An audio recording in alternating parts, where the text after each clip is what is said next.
ఈ ప్రపంచంలో అందరి చేత గౌరవించబడాలన్నా, కోరిన సుఖాలు పొందాలన్నా, అవసరంలో ఉన్న వారికి ఆర్థిక సహాయం చేయాలన్నా ఆ మనిషి వద్ద డబ్బుండాలి. ఈ ప్రపంచంలో డబ్బు కోసం ఏ ఆకార్యానికైనా తెగించే మనుషులు ఎందరో ఉన్నారు. చెడు మార్గాల ద్వారా సంపాదించే సొమ్ము మనిషికి ఏనాటికైనా హాని చేయక మానదు. అదే ధర్మ మార్గంలో సంపాదించే ద్రవ్యం మనిషికి ఇహలోక సుఖాలను మరియు మోక్షాన్ని ప్రసాదిస్తుంది. కొన్నిసార్లు మనిషి ఎంత శ్రమించినా శ్రమకు తగిన ఫలితం ఉండదు.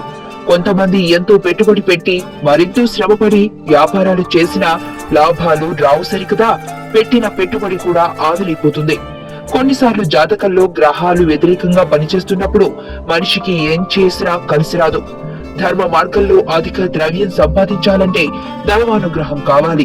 అలాంటి దైవానుగ్రహాన్ని ప్రసాదించే దైవం స్వర్ణాకర్షణ భైరవుడు. ఈ స్వామికి ధనాకర్షణ భైరవుడు అన్న పేరు కూడా ఉన్నది. స్వర్ణాకర్షణ భైరవుడిని పూజించడం వల్ల సంపదలు లభిస్తాయి. స్వర్ణాకర్షణ భైరవుడిని విగ్రహ రూపంలో గాని యంత్ర రూపంలో గాని ఉన్నవారు ఈ భైరవుడిని ఆరాధిస్తే ఆ చిక్కులన్నీ ఇట్టే తొలగిపోతాయి. స్వర్ణాకర్షణ భైరవుడిని నిరంతరము ఆరాధించే వారికి ఏ ప్రమాదాలు రావు. చివరికి అకాల మృత్యు భయం కూడా ఉండదు. వారు కోరుకున్నవన్నీ లభిస్తాయి.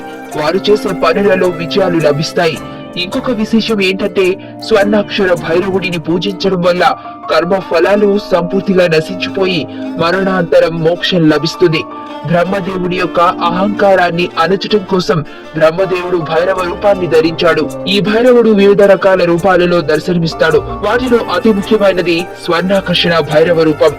ఈ భైరవుని వడిలో భైరవి ఆసీనురాలై ఉంటుంది.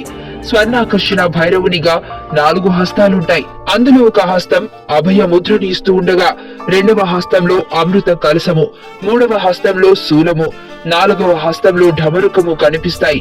స్వర్ణాకర్షణ భైరవుడిని అష్టమి నాడు, పౌర్ణమి నాడు, శుక్రవారం, మంగళవారం నాడు పూజించినట్లయితే ఎన్నో విధాలుగా కలిసి వస్తుంది. భైరవుడు శనీశ్వరుడికి గురువు అని చెబుతారు. అందువల్ల భైరవుడిని ఆరాధించినట్లయితే శని వల్ల కలిగే బాధలు కూడా తొలగిపోతాయి. అద్భుతమైన శక్తులు గల ఈ స్వర్ణాక్షర భైరవుడిని ప్రసన్నం చేసుకునే మహామంత్రము ఇలా ఉంటాయి. ఓం నమో భగవతే స్వర్ణాకర్షణ భైరవ ధనధాన్య వృత్తికారాయ శీఘ్రం వశ్యం కురు కురు స్వాహ. స్వర్ణాక్షర భైరవం దేవం సర్వశక్తి సమన్వితం సర్వభిష్ట ఫలం దేహి శ్రీ క్షేత్రపాల నమోస్తుతే. స్వర్ణాక్షర భైరవ మూలమంత్రం ఓం ఐం క్లాం క్లీం క్లం క్లాం హ్రీం హం కహ వం అప దుద్ధారణాయ అజబాల భక్తయే లోకేశ్వరాయ స్వర్ణాకర్షణ భైరవాయ మమాదారిద్ర్యం విద్వేషణాయ ఓం శ్రీ మహాభైరవాయ నమః.